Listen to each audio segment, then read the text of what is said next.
In this lesson, we're going to learn how to create the unit circle, and this is going to be a several-part lesson because there's a lot that goes into this, but if you'll take the time to learn it well and learn how to create your own unit circle, instead of just memorizing a bunch of numbers, you will go far in trigonometry.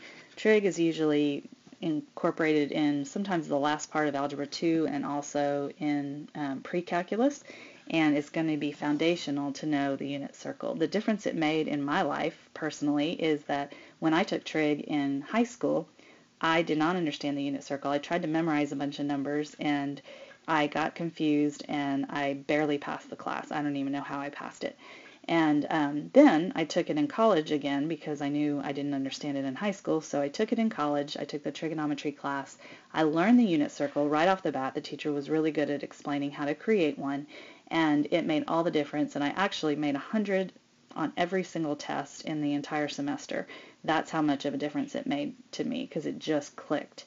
And so I want it to click for you, and so I'm going to very detailed go into details about how to create the unit circle on your own and don't memorize it. So here we go. The first thing you need to know is, what is a unit circle? A unit circle is a circle that has radius of 1 unit. And so that's why it's called a unit circle, because it has 1 unit as its radius. So anywhere where you are on the circle, the distance from the center to the outer edge of the circle will be a distance of 1.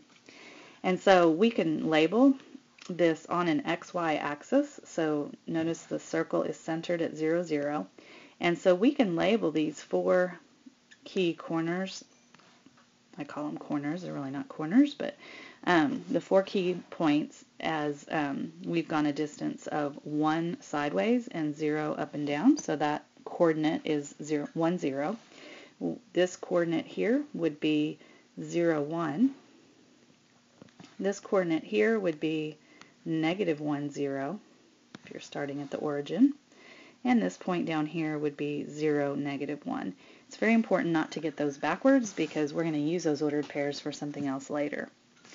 Then, the other thing you need to know is there's degree measurement around the circle. And there's also something called radian measurement around the circle. And that has to do with the angles, or how far we've rotated. And so what we need to do is draw a initial side of our angle, and so this is always where we start. There's no question. You always start there and you always move counterclockwise around the circle when you're measuring how far around the circle you have gone. And so what we want to do is, if we've gone this much around the circle, and this is our terminal side, which is our ending side of our angle, then we have gone an amount of 90 degrees. You can kind of tell that that green thing makes a 90-degree angle. And so we can also label or mark this spot as the 90-degree spot because we have gone, at that point, we have gone 90 degrees around the circle. So you can imagine, if you keep going, that this angle would now be 180 degrees around the circle. So you've gone halfway around the circle, or 180 degrees. Then you add another 90 degrees to that, and you've gone 270 degrees around the circle when you get to this spot in the circle. And you go another 90 degrees, and you've gone a full 360 degrees around the circle. So not only can each point around the circle be labeled with an ordered pair, since we've centered it on an XY axis, but it also can be labeled with a degree measurement, assuming that we always start here and we go counterclockwise however many degrees. And since we go counterclockwise, that kind of brings me to quadrants. You may have already learned quadrants, but in our XY coordinate system, this is called quadrant 1. And if you think about going through the quadrants in order, when we went around the circle, that was quadrant 1. This was the second quadrant we hit. This is the third quadrant we hit when we went around the circle. And this is the fourth quadrant that we hit. And so quadrants are labeled with Roman numerals, and that is the order they have to go in. So you can say that things are happening in quadrant 3 or quadrant 2, and you need to know where those quadrants are. The last very important piece of information about a unit circle is we don't always measure angles or rotations around the circle in degrees. We're going to start using something called radians as well. And radians are usually introduced in trigonometry. And where radians come from is this. The circumference of a circle is 2 pi r. That's a circumference formula. Our r is 1, and so our circumference for this unit circle is 2 pi times 1, which is just 2 pi. So we know that when we've gone all the way around the edge of this circle, we've gone a distance of 2 pi, and we're going to call that radians. And so instead of 360 degrees, you can also call that angle measurement all the way around, that rotation, 2 pi radians. So let's split this into partial rotations. If we've gone from the start and we've only gone halfway around, we've gone half of 2 pi of the way around the circle. Half of 2 is 1, so we've gone a distance of pi around the circle when we've gone halfway around.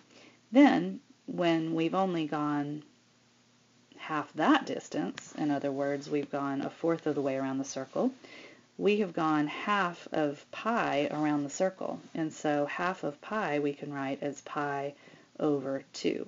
So 90 degrees matches the radian measurement of pi over 2, because we've gone halfway of the way to pi.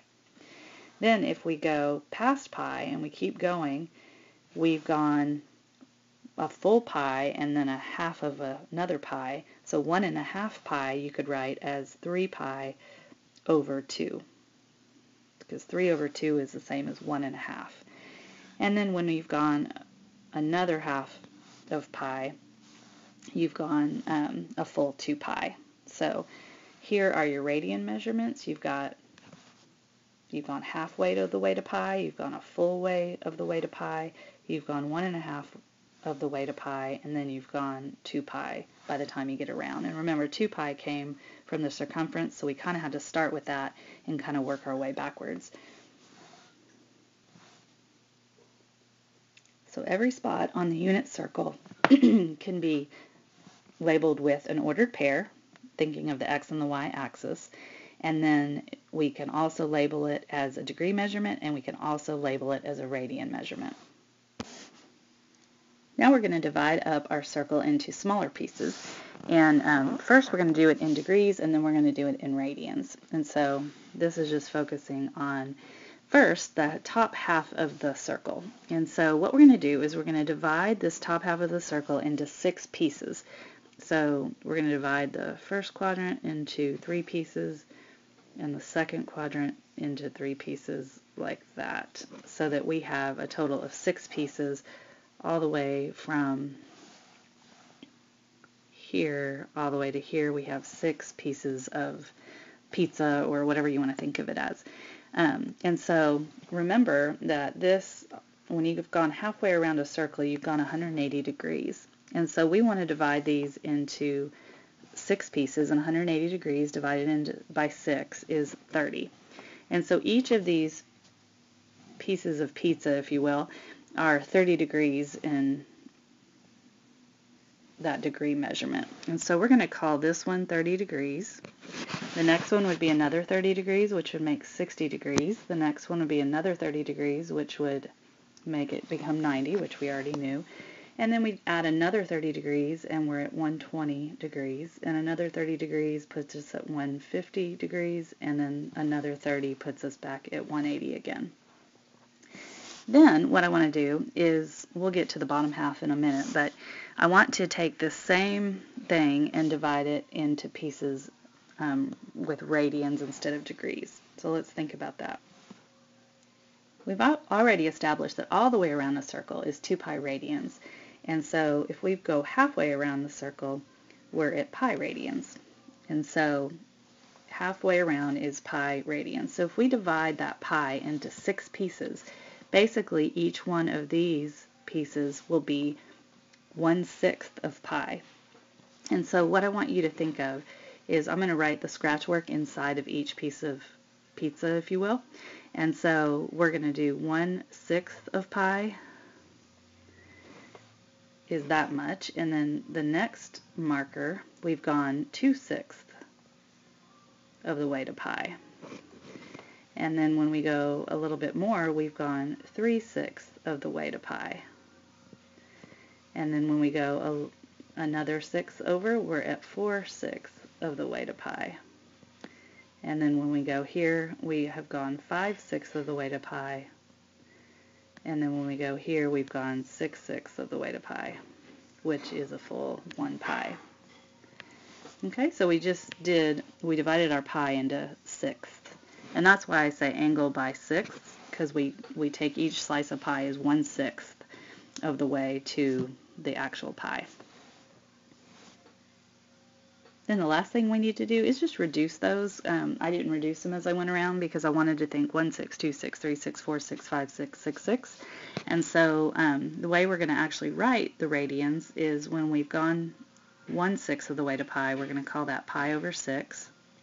When we've gone 2/6 of pi, we are at pi over 3 if you reduce that. When we've gone 3/6, we're at pi over 2. And when we're at 4/6, we're at 2 pi over 3.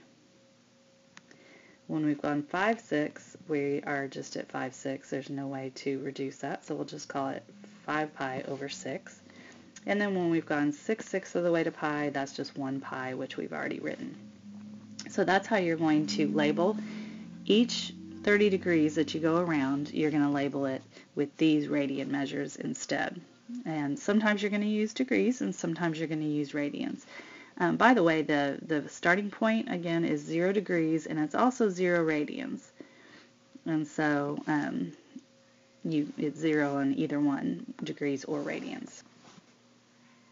So that only gets us halfway around the circle, but we can continue that trend now that you kind of understand how we divided the top half into 6 pieces, how we can continue that trend around the rest of the circle. And so continuing on the pi idea, the radian idea, we have gone 6/6 when we get to this spot. And so if we go another 6, we will be at 7/6. And if we go another 6, we'll be at 8/6. And I always go ahead and just write these in the inside of the circle, and then I'll reduce them later because I don't want to get my count off. This is 9/6. We've gone another 6. Then we go another 6, and this is 10/6. And we go another 6. This is 11/6. And we go another 6 for this last piece, and we're at 12/6 pi. And if you think about what that reduces to, it's going to be 2 pi, which is where we want to be when we've gone one time around the circle. So if you just count by 6, and that's what I mean by angles by 6, is you just go 1, 6, 2, 6, 3, 6, 4, 6, 5, 6, all the way around to 12/6, and then go back and reduce them. And that's how you can create all the 30-degree angles all the way around. So reducing these, we've got 7 pi over 6, can't reduce. Then we've got 8 pi over 6 is 4 pi over 3. And then 9 pi over 6 is 3 pi over 2. And you may remember that's what we got when we labeled it on the first slide. And then we've got 10 pi over 6, which reduces to 5 pi over 3. And then we've got 11 pi over 6, which doesn't reduce. And then we've got 12 pi over 6, which is our 2 pi. So that's our radians all the way around, labeled by 1/6. Then we can easily do the degrees in green here by adding 30 degrees all the way around until we get to 360. So 180 plus 30 more is 210, plus 30 more is 240, plus 30 more is 270, which is what we had on the last slide. And then 30 more would be 300 degrees. 30 more degrees would be 330 degrees. And finally, all the way around is 360 degrees. There's a lot more to the unit circle that we need to learn, and so go to part 2 and you will continue this lesson.